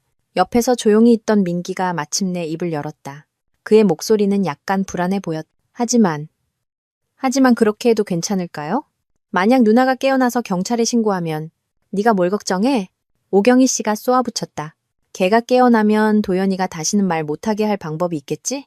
넌 그냥 새집 생기고 장가갈 돈 생긴다는 것만 알면 돼. 다른 건 네가 신경 쓸 일 아니야. 나는 나무문 뒤에서 짐승보다 못한 세 사람의 대화를 모두 들었다. 그들은 마치 시장에서 물건을 논하듯 아무렇지 않게 내 운명을 결정하고 내 몸을 담보로 한 재산을 나누는 이야기를 하고 있었다. 가족애와 사랑에 대한 마지막 환상이 완전히 산산조각 났다. 절망과 분노에 극에 달해 막다른 길에 몰렸다고 생각했을 때 희미한 희망의 빗줄기가 머릿속을 스쳤다. 휴대폰, 생각났다. 나는 아주 오래전에 서랍에 넣어둔 낡은 예비용 휴대폰이 있었다. 주 휴대폰이 고장날 때를 대비해 사두었지만 거의 사용하지 않았다. 폭풍 우 속 작은 불꽃처럼 희미한 희망이었지만 절망의 늪에서 나를 끌어내기에는 충분했다. 나는 소리내지 않으려 했으며 낡은 옷장으로 살금살금 기어갔다. 심장이 너무 세게 뛰어밖에 있는 그들이 들을까봐 두려웠다. 나는 가장 아래 서랍을 조심스럽게 열었다. 다행히도 얇은 먼지 속에 덮인 채 그대로 있었다. 떨리는 손으로 휴대폰을 잡았다. 숨을 죽이고 전원 버튼을 눌렀다. 아무런 반응이 없었다. 언제부터인지 배터리가 다 닳아 있었다. 마음이 가라앉았지만 그때 도연의 집을 나올 때 챙겼던 작은 배낭 안에 항상 보조 배터리를 넣어 다녔던 것이 생각났다. 나는 다시 배낭으로 기어가 어둠 속에서 더듬거렸다. 그리고 손가락이 구세주를 만졌다. 나는 서둘러 충전기를 연결했다. 휴대폰 화면이 희미하게 빛나더니 충전 중 아이콘이 나타났다. 나는 안도의 한숨을 내쉬었다. 기뻐서 울 뻔했다. 나는 방구석에 조용히 앉아 기다렸다. 1초 1초가 영원처럼 길게 느껴졌다. 바로 켜지 못했다. 작은 알림음 하나라도 나를 발각시킬 수 있었다. 도연과 민기가 차를 준비하러 밖으로 나가는 소리가 들릴 때까지 기다렸다. 집에 오경희 씨의 발소리만 남았을 때 나는 비로소 전원을 켰다. 휴대폰이 켜지고 화면이 밝아졌다. 와이파이도 데이터도 없었지만 문자는 보낼 수 있었다. 나는 떨리는 손으로 연락처에서 송태석 형사님의 번호를 찾았다. 나는 이름을 저장하지 않고 아무런 규칙 없는 숫자 배열로만 저장해 두었다. 조심스러운 습관이 이 순간에 도움이 될 줄은 몰랐다. 무슨 말을 보내야 할까? 시간이 없었다. 길게 설명할 수 없었다. 나는 심호흡을 하고 떨리는 손가락으로 내 생존이 걸린 짧은 문자 메시지를 입력했다. 오경희 집. 살려주세요. 데저스. 나는 전송 버튼을 누르고 화면을 쳐다볼 용기가 없었다. 짧은 삑 소리가 들렸다. 문자가 전송되었다. 나는 서둘러 휴대폰 전원을 끄고 유심칩을 빼서 장롱 뒤 작은 틈새에 숨겼다. 모든 것을 끝내고 나서야 길게 한숨을 내쉴 수 있었다. 온몸에 힘이 빠지고 등은 땀으로 흠뻑 젖었다. 내가 할 수 있는 모든 것을 했다. 이제 내 운명은 오직 행운과 송태석 형사님이 이 절박한 구조 요청 문자를 받았는지에 달려 있었다. 시간을 벌어야 했다. 혼란을 만들어야 했다. 그들의 계획을 늦추기 위해 무엇이든 해야 했다. 미친 생각이지만 유일한 생각이 머릿속을 스쳤다. 연기해야 한다. 내가 여주인공이고 내 목숨이 그 연기의 대가인 연극을. 나는 심호흡을 하고 있는 힘을 다해 문을 두드리며 비명을 지르기 시작했다. 배 아파요, 어머니. 살려주세요. 아파 죽겠어요. 내 비명 소리가 집안의 정적을 찢었다. 오경희 씨가 황급히 달려오는 발소리가 들렸다. 채원아, 왜 그래? 그녀가 당황한 목소리로 문 너머에서 물었다. 배가 너무 아파요. 나는 일부러 말을 끊으며 신음소리를 섞었다. 쥐어짜는 것 같아요. 아까 먹은 삼계탕 때문인가 봐요. 어머니 문 좀 열어주세요. 더는 못 참겠어요. 밖은 잠시 조용했다. 분명 그녀는 매우 당황했을 것이다. 그녀의 계획은 내가 죽은 듯이 자는 것이었지. 이렇게 깨어나서 소리 지르는 것이 아니었다. 나는 다시 소리 지르기 시작했고 비명은 점점 더 처절해졌다. 바닥을 뒹굴며 큰 소리를 냈다. 결국 견디지 못한 오경희 씨가 문을 열었다. 그녀와 민기가 달려들어와 바닥에 웅크리고 창백해진 나를 보고 둘 다 겁에 질렸다. 세상에, 얘가 왜 이래? 오경희 씨가 더듬거리며 민기에게 말했다. 약에 문제가 있었나? 전 몰라요. 민기도 당황하긴 마찬가지였다. 빨리 119 좀 불러주세요. 내가 간신히 말했다. 저 죽을 것 같아요. 안 돼. 오경희 씨가 즉시 잘라 말했다. 119 부르면 다 들통나잖아. 도연이가 곧 올 테니 걔가 보고 판단하게 하자. 그녀는 서둘러 휴대폰을 꺼내 도연에게 전화했다. 그녀의 걱정스러운 통화를 통해 그들의 계획이 완전히 틀어졌다는 것을 알 수 있었다. 그들은 내가 이렇게 빨리 깨어날 줄, 그것도 이렇게 위급한 상태일 줄은 몰랐을 것이다. 내 연극은 효과가 있는 것 같았다. 적어도 그들을 공포와 혼란에 빠뜨렸다. 그리고 그 혼란 속에서 그들은 치명적인 허점을 드러낼지도 모른다. 나는 계속해서 신음하며 누워 있었지만 마음속으로는 차갑게 계산하고 있었다. 계속 연기해야 한다. 누군가 나를 구하러 올 때까지. 나의 가짜 복통은 오경희 모자의 계획을 완전히 뒤죽박죽으로 만들었다. 그녀는 방안을 왔다 갔다 하며 안색이 변했고 입으로는 계속해서 욕을 중얼거렸다. 민기는 구석에 얼어붙은 채 서 있었고 얼굴은 핏기 하나 없었다. 얼마 지나지 않아 도연이 달려왔다. 그의 얼굴에도 분노와 걱정을 감출 수 없었다. 그는 서둘러 내게 다가와 맥박을 재고 혈압을 재는 척했다. 젠장, 그가 이를 갈며 중얼거렸다. 왜 하필 지금 깨어나는 거야? 그러고는 오경희 씨를 돌아보며 말했다. 더 이상 여기 둘 수 없어요. 이웃들이 비명소리 듣고 의심할 거예요. 당장 데려가야 해요. 하지만 하지만 지금 어디로 데려가? 오경희 씨가 떨리는 목소리로 물었다. 원래 계획대로요. 도연이 단호하게 말했다. 농장으로 데려가요. 제 사람이 골목 입구에서 차대기 시켜놨어요. 서둘러요. 시간 없어요. 그러고는 그는 조금도 망설임 없이 나를 일으켜 세웠다. 나는 약한 척하며 온몸에 힘을 뺐고 그와 민기가 양쪽에서 나를 부축해 집 밖으로 나갔다. 나는 일부러 비틀거리며 그들의 이동을 최대한 어렵게 만들었다. 빨리 가. 도연이 소리쳤다. 그의 손이 내 팔뚝을 꽉 쥐었고 고통스러웠다. 골목 입구에 나가자 번호판 없는 검은색 7인승 승합차가 시동을 걸고 기다리고 있었다. 앞 좌석에는 낯선 남자 2명이 앉아 있었고 차문이 열렸다. 그들이 나를 안으로 밀어 넣으려 했다. 지금이 내가 행동할 때였다. 나는 있는 힘을 다해 갑자기 주저앉으며 바닥에 쓰러졌다. 나 아무데도 안 가? 놔줘! 나는 소리치며 호기심에 내다보는 몇몇 이웃의 주의를 끌려고 애썼다. 얘가 또 미친 짓을 하네. 오경희 씨가 서둘러 달려와 나를 일으키며 주변 사람들에게 말했다. 얘가 우울증이 있어서요. 이해 좀 해주세요. 시골에 요양 보내려고 하는 중이에요. 그녀의 연기는 너무나 완벽했다. 이웃들은 그 말을 듣고 고개를 끄덕이며 동정 어린 눈빛으로 나를 보더니 집으로 들어가 버렸다. 내 마지막 희망이 꺼졌다. 도연과 민기는 더 이상 기회를 주지 않았다. 그들은 내 양팔을 붙잡고 거의 끌다시피 해서 나를 차 뒷좌석으로 던져 넣었다. 차문이 쾅 닫히는 소리와 함께 나는 어둡고 답답한 공간에 갇혔다. 차는 밤의 어둠 속으로 빠르게 사라졌다. 나는 창문 너머로 내가 자란 낡은 아파트 단지의 모습이 점점 멀어지다 사라지는 것을 보았다. 다시 눈물이 흘렀다. 이번에는 고통 때문이 아니라 공포 때문이었다. 그들이 나를 어디로 데려가는지, 그리고 송태석 형사님이 제 시간에 나를 찾을 수 있을지 알 수 없었다. 검은색 승합차는 밤속을 질주하며 반짝이는 도시의 불빛을 뒤로 했다. 나는 뒷좌석에서 오경희 씨와 땀냄새가 진동하는 낯선 남자 사이에 끼어 앉아 있었다. 도연과 민기는 운전사와 함께 앞 좌석에 앉아 있었고 아무도 말을 하지 않았다. 차 안의 공기는 무겁고 답답했고 야생 짐승이 앞으로 돌진하는 듯한 엔진 소리만 규칙적으로 울려 퍼졌다. 나는 지친 척하며 차갑게 식은 유리창에 머리를 기대고 눈을 감았다. 하지만 실제로는 내 모든 감각이 팽팽하게 긴장되어 있었다. 창문에 비친 모습을 통해 모든 것을 관찰할 수 있었다. 도연은 조용히 앉아 앞의 길에 시선을 고정한 채 언제나 보여주던 다정한 모습과는 전혀 다른 차갑고 잔인한 표정을 하고 있었다. 차는 도심을 벗어나 한적한 고속도로로 향했다. 나는 그들이 나를 외딴 곳, 내 비명소리가 허공으로 사라질 곳으로 데려가고 있다는 것을 알았다. 지금 내 유일한 희망은 보내진 구조 요청 문자뿐이었다. 하지만 송 형사님이 받았을까? 그리고 이 차의 행방을 찾을 수 있을까? 흔적을 남겨야 했다. 그들이 나를 어디로 데려가는지 알려야 했다. 하지만 어떻게? 휴대폰은 빼앗겼다. 나는 절망적으로 창밖을 보았다. 가로수와 길가의 집들이 휙휙 지나갔다. 그리고 그때 헤드라이트 불빛에 푸른색 표지판이 나타났다. 새벽 고속도로, 안락군 방면 출구.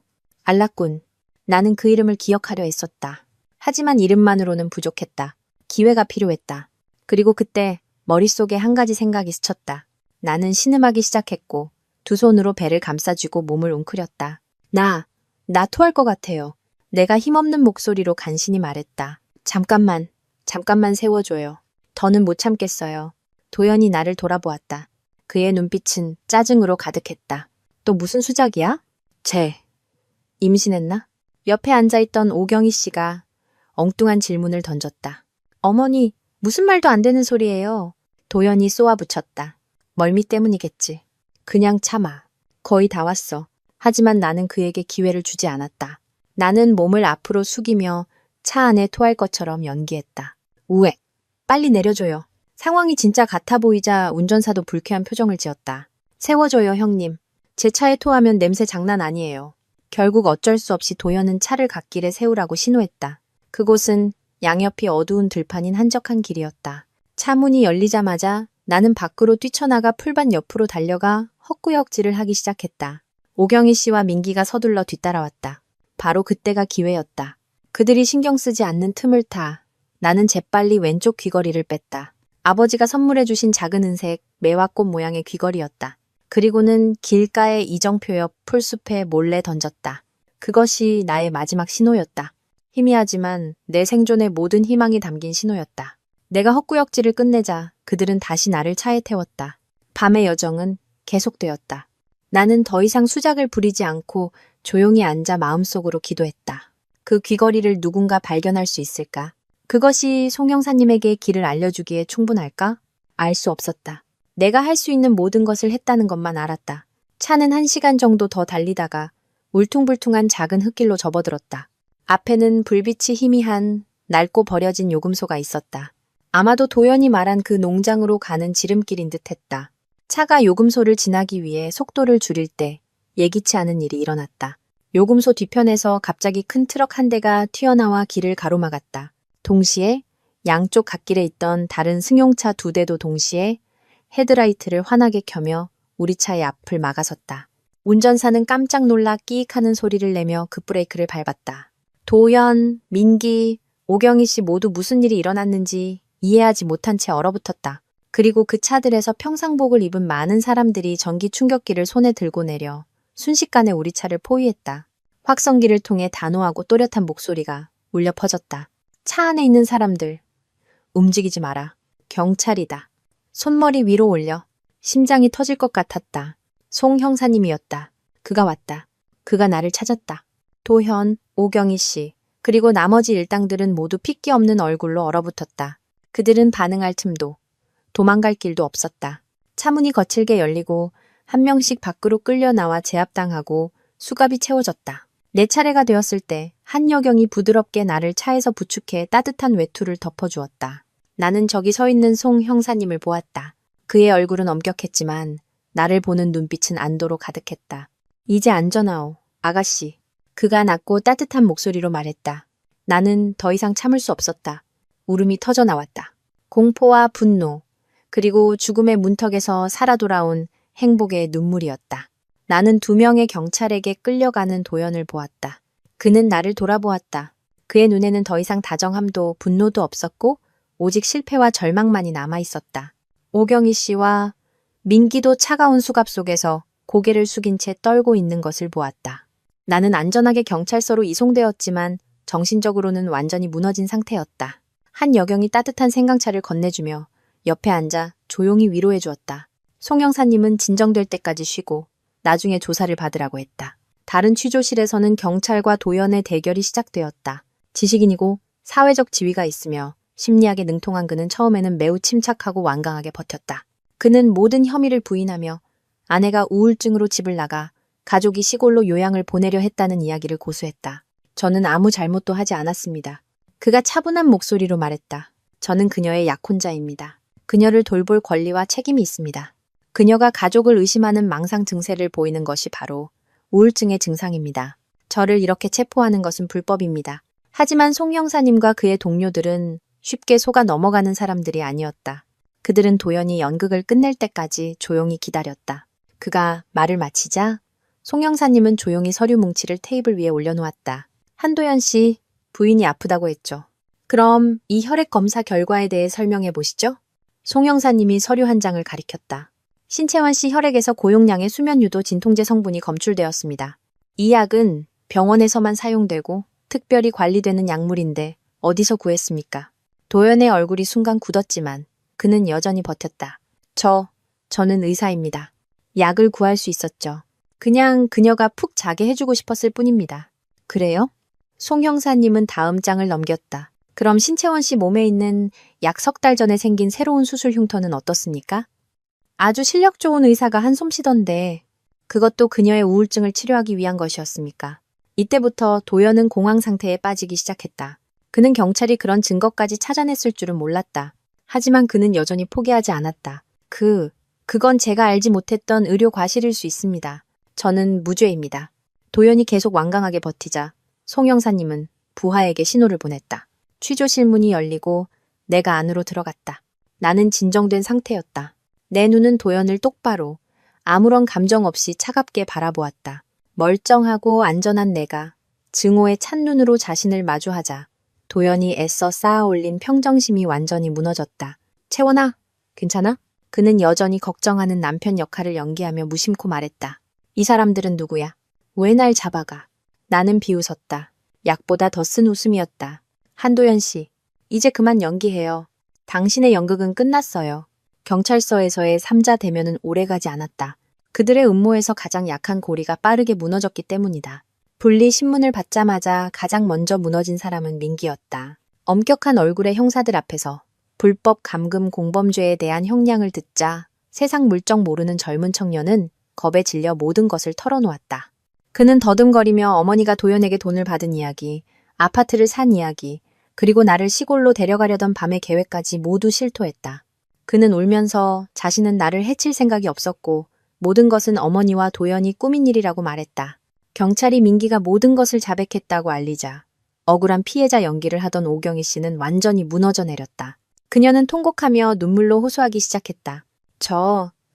저는 그냥 자식 생각뿐이었어요. 그녀가 흐느꼈다. 우리 민기가 어릴 때부터 고생만 해서 그냥 좋은 미래를 만들어주고 싶었어요. 장가갈 집도 마련해주고 싶었고요. 도연이가 저를 찾아와서 그 모든 걸 해주겠다고 했어요. 채원이는 어차피 아파서 오래 못 살 거고 재산도 남겨줄 사람 없다고. 돈에 눈이 멀었어요. 그녀는 도연에게 3억 원을 받은 것부터 약을 타서 나를 감금하는 것을 도운 것까지 모든 것을 자백했다. 그녀는 모든 죄를 도연에게 떠넘기려 했었다. 그가 주범이고 자신은 꾀임에 넘어간 피해자라고 주장했다. 하지만 그녀의 말은 탐욕스럽고 이기적이며 잔인한 그녀의 본 모습을 더욱 명확히 드러낼 뿐이었다. 아들의 미래를 위해 그녀는 남편의 의붓딸을 팔아넘기고 조금의 죄책감도 없이 나를 죽음으로 내몰았다. 나는 그 취조실에 없었지만 송 형사님이 모든 것을 나에게 이야기해 주었다. 나는 다른 방에 앉아 조용히 물을 마셨다. 통쾌하지도 동정심이 들지도 않았다. 마음속에는 오직 차가운 공허함만이 남았다. 내가 그토록 부족했고 갈망했던 가족애라는 것이 그렇게 값싸게 평가될 수 있다는 사실에 오경이 모자의 자백은 한도연의 목에 법의 올가미를 단단히 조이는 마지막 쇠사슬이 되었다. 그는 더 이상 부인할 수 없었다. 사랑과 관심이라는 가면 아래 숨겨져 있던 모든 어두운 음모가 마침내 빗속으로 드러났다. 사건은 종결되었지만 내 인생에는 여전히 큰 시련이 남아 있었다. 의사들은 신장이 하나만 남아도 잘 관리하고 무리하지 않으면 거의 정상적인 생활을 할 수 있다고 말했다. 지금 가장 중요한 것은 도연이 그의 음모를 실행하는 빌미가 되었던 내 심장의 문제를 해결하는 것이었다. 몇 주 후 나는 입원했다. 이번에는 도연도 그의 달콤한 거짓말도 없었다. 나의 친한 아저씨가 된 송 형사님과 몇몇 친구들이 찾아와 격려해 주었다. 다른 병실, 익숙한 병원 침대에 누워있자니 마음이 이상하게 평온했다. 더 이상 두렵지도 혼란스럽지도 않았다. 내 주위에는 나를 진정으로 사랑하는 사람들, 그리고 나를 살리기 위해 밤낮으로 애쓰는 양심 있는 의료진이 있다는 것을 알았다. 수술실에 들어가기 전 나는 엑스레이실의 그 나이 든 의사 선생님, 백인수 선생님을 다시 만났다. 그는 작은 과일 바구니를 들고 나를 찾아왔다. 그는 많은 말을 하지 않고 그저 내 어깨를 가볍게 두드렸다. 걱정 말아요, 아가씨. 그가 인자한 목소리로 말했다. 이번 수술팀은 우리 병원 최고 실력자들이니 모든 게 잘 될 겁니다. 강해져야 해요. 나는 그를 보며 끝없는 감사함이 솟구쳤다. 만약 그날 그의 용감한 경고가 없었다면 나는 지금 여기에 누워있을 기회조차 없었을 것이다. 감사합니다, 선생님. 선생님 덕분에 목숨을 구했어요. 백인수 선생님은 그저 따뜻하게 미소 지었다. 그게 의사의 양심이지요. 아가씨가 무사한 것, 그것이 우리 같은 사람들에게는 가장 큰 감사 인사랍니다. 수술은 몇 시간 동안 이어졌고 성공적으로 끝났다. 회복실에서 깨어났을 때 가장 먼저 느낀 것은 가슴의 통증이 아니라 끝없는 안도감이었다. 나는 속임수도 배신도 없는 새로운 삶, 진정한 재탄생을 맞이했다는 것을 알았다. 나는 신장 하나와 거짓된 사랑을 잃었지만 목숨과 더 중요하게는 선한 것에 대한 믿음을 되찾았다. 며칠 후 송 형사님이 찾아와 소식을 전해주었다. 도연의 옛 연인인 장세리의 신장이식 수술도 성공적으로 끝났다고 했다. 경찰이 장기은행에서 다른 적합한 기증자를 찾았다는 것이다. 끔찍한 음모의 중심이었던 내 심장은 결국 내 연적을 살리는 데 사용되지 않았다. 그 소식을 듣자 마음이 조금 복잡했지만 곧 가라앉았다.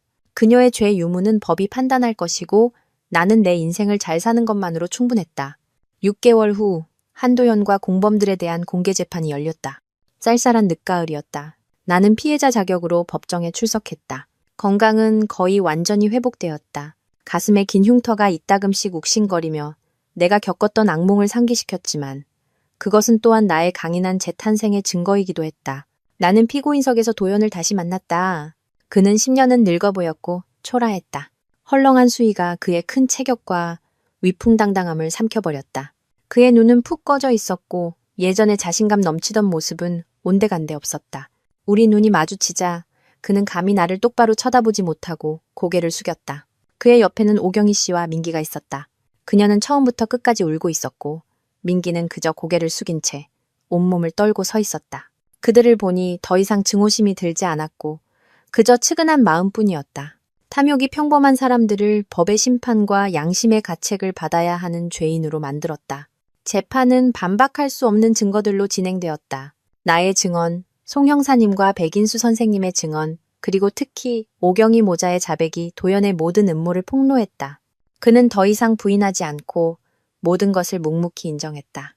최후 진술 기회에서 도연은 나에게 사과하지 않았다. 그는 그저 고개를 들어 복잡한 눈빛으로 나를 바라보았다. 저는 그가 망설이며 잠긴 목소리로 말했다. 제가 틀렸습니다. 돈과 야망에 눈이 멀었습니다. 법의 모든 처벌을 받겠습니다. 부디 잘 살아주세요. 그 말을 듣고도 내 마음에는 아무런 파문이 일지 않았다. 뒤늦은 후회가 무슨 소용인가. 그가 나에게 남긴 상처는 평생 지워지지 않을 것이다. 마침내 재판부는 최종 판결을 내렸다. 한도연은 장기 적출을 위한 상해 및 사기 혐의로 최고형인 무기징역을 선고받았다. 공범인 오경희 씨는 징역 15년, 민기는 자백과 미미한 역할이 참작되어 징역 3년의 집행유예를 선고받았다. 재판장이 판결봉을 내리치며 패정을 선언했을 때 나는 송 형사님과 함께 조용히 일어섰다. 나는 뒤돌아보지 않았다. 과거는 이미 뒤에 남겨졌다. 재판 후 내 삶은 점차 정상 궤도로 돌아왔지만 이전과는 전혀 다른 평범함이었다. 나는 더 이상 기댈 어깨가 필요한 연약한 여자가 아니었다. 폭풍우는 나를 놀라울 정도로 강하고 독립적인 사람으로 단련시켰다. 가장 먼저 한 일은 거짓된 기억으로 가득한 빌라를 파는 것이었다. 도연이 사준 고급차와 명품들도 모두 처분했다. 그에게 속한 것, 내가 잊고 싶은 과거에 속한 것은 아무것도 남기고 싶지 않았다. 나는 나무가 많은 조용한 동네의 작은 아파트로 이사했다. 진정으로 나 자신만의 새로운 삶을 시작했다. 더 이상 파티나 무의미한 쇼핑에 몰두하지 않았다. 대신 가장 소박한 것들에서 기쁨을 찾았다. 건강을 위해 요가 수업을 등록했고 나를 위한 맛있는 식사를 직접 준비하기 위해 요리 교실에 다녔다. 책을 읽고 음악을 듣고 발코니의 작은 화초들을 돌보는 데 시간을 보냈다. 주말에는 조용한 교회로 혼자 떠나 자연 속에서 마음의 평온을 되찾았다. 어느 날 오후 나는 예전 병원을 찾아갔다. 안으로 들어가지 않고 멀리서 바쁘게 오가는 사람들을 바라보았다. 그리고 낯선 번호로 전화를 걸었다. 여보세요. 채원 아가씨 맞죠? 수화기 넘어 백인수 선생님의 목소리는 여전히 인자하고 따뜻했다. 네, 저예요, 선생님. 나는 약간 감동한 목소리로 말했다. 바쁘신데 죄송해요. 다시 한번 감사 인사를 드리고 싶어서요. 그리고 혹시 들어주실 수 있는 부탁이 하나 있어요. 나는 백인수 선생님께 내 계획을 설명했다. 법원에서 판결한 배상금 전액과 내 재산 일부를 보태 병원 내에 작은 자선재단을 설립하고 싶다고 했다. 재단은 신장과 심장질환을 앓는 가난한 환자들의 수술비를 지원하는 데 사용될 것이었다. 내 고통을 다른 사람들을 위한 희망으로 바꾸고 싶었다. 내 말을 들은 백인수 선생님은 한참 동안 말이 없었다. 그리고는 목이 메인 목소리로 말했다. 아가씨, 정말로 어른이 되었군요. 그 마음이 얼마나 귀한지 모릅니다. 걱정 말아요. 나와 병원 전체가 아가씨를 전적으로 지원할 겁니다. 전화를 끊고 맑고 푸른 하늘을 올려다보았다. 마음이 이상하게 가벼워졌다. 등의 흉터는 이따금 욱신거렸지만 마음의 상처는 아물기 시작하는 것 같았다. 재판 후 1년. 나는 한 번도 가보지 않은 조용한 바닷가 마을로 여행을 떠났다. 활기차고 시끄러운 곳을 찾은 것이 아니었다. 그저 마음을 가라앉힐 조용한 곳을 찾고 싶었다. 나는 해변 바로 옆에 있는 작은 방갈로를 빌렸다. 매일 아침 일찍 일어나 부드러운 모래사장을 맨발로 걸으며 철썩이는 파도 소리를 듣고 수평선 위로 천천히 떠오르는 태양을 보았다. 붉게 타오르는 아침 해가 하늘과 바다를 물들이는 모습은 가슴 벅차게 아름다웠다. 오후에는 해변의 작은 카페에 앉아 책을 읽거나 그저 하얀 파도가 끊임없이 밀려오는 것을 조용히 바라보았다. 이곳의 삶은 내가 살던 도시의 번잡함과는 달리 참으로 느리고 평화로웠다. 나는 더 이상 과거를 자주 생각하지 않았다. 가끔 떠오르기는 했지만 더 이상 고통스러운 고문이 아니라 오래된 영화처럼 인생이 나에게 가르쳐준 값비싼 교훈처럼 느껴졌다. 나는 놓아주는 법을 배웠다. 나를 해친 사람들을 용서하기 위해서가 아니라 증오의 족쇄에서 내 영혼을 해방시키기 위해서. 어느 날 아침 모래사장에 앉아 일출을 보고 있을 때 낯선 번호로 문자가 왔다. 내용은 없고 사진 한 장만 있었다. 사진 속에는 통통하고 귀여운 남자아이가 요람에서 입가에 미소를 머금은 채 깊이 잠들어 있었다. 그리고 그 아래에는 짧은 글이 있었다. 감사합니다. 나는 잠시 멈칫했다가 저도 모르게 미소 지었다. 보낸 사람이 누구인지는 몰랐고 알 필요도 없었다. 그저 어딘가에서 나의 작은 자선재단이 한 가정의 생명과 웃음을 가져다 주었다는 것만 알았다. 그리고 나에게 그것은 가장 큰 행복이었다. 점점 높이 떠오르는 눈부시고 따뜻한 태양을 올려다보았다. 내 등의 흉터와 마음속 흉터마저 그 햇살에 따뜻해지는 것 같았다. 앞으로의 미래가 어떻게 될지는 알 수 없다. 나를 진정으로 사랑하고 소중히 여겨줄 좋은 남자를 만날 수도 있고 이대로 자유롭고 평화롭게 혼자 살아갈 수도 있다. 하지만 어느 쪽이든 나는 더 이상 두렵지 않았다. 나는 살아남았고 이제부터 시작될 새로운 삶의 모든 순간을 감사하며 살아갈 것이다.